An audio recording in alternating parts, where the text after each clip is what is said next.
Bonsoir, donc on va faire l'exercice de guidage de la semaine. Donc on va commencer par celui-ci par exemple, il est 26 avant, on parle 27.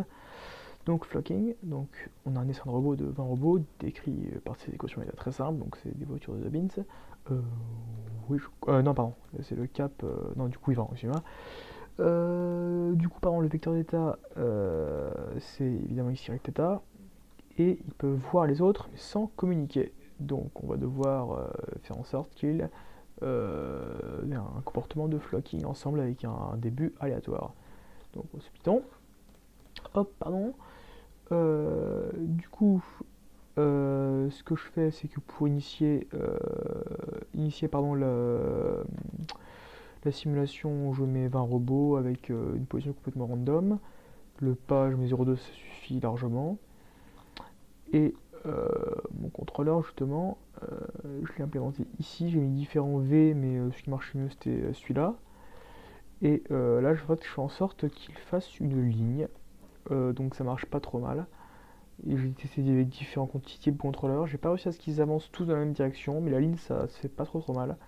Le seul problème que j'ai eu, c'est pour les collisions, parce que je sais pas du tout comment gérer la collision. Ici, c'est une simulation, donc ça marche pas trop mal. Du coup, dès qu'ils sont en ligne, ils s'arrêtent bien de tourner et du coup, ils font des tours sur eux-mêmes parce que bah, ils sont arrivés en ligne, donc c'est bon, ils ont eu ce qu'ils voulaient. Mais le problème, c'est qu'une fois qu'ils sont en collision, je vois pas trop comment faire en sorte que ça soit pas en collision sur la simulation. Donc ça, c'est un petit peu un point d'amélioration. Je sais pas comment l'implémenter sous Python. Ensuite, du coup, oui, voilà, celui-là, le 26, c'était avant.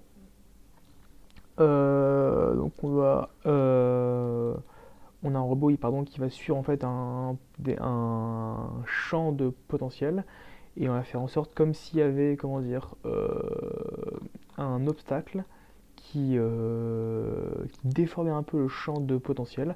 Je vais vous montrer, l'illustrer une seconde sans mettre voilà. Donc là les obstacles ici en fait ils déforment les potentiels pardon et on va faire en sorte que le robot puisse suivre le champ en question. Donc là, l'équation d'état et là, c'est les deux disques qui vont bouger justement, qui vont un peu déformer les potentiels. Voilà, c'est juste la voiture qu'on dessine. Et le truc, c'est que ici, on avait barre et tabar sans ce qui sont voulus, et U, là, c'est le contrôleur qu'on implémente. En fait, la consigne, elle change en fonction de l'angle voulu et de la vitesse voulue. Et avec ça, en fait, on peut faire en sorte que ça suive entièrement.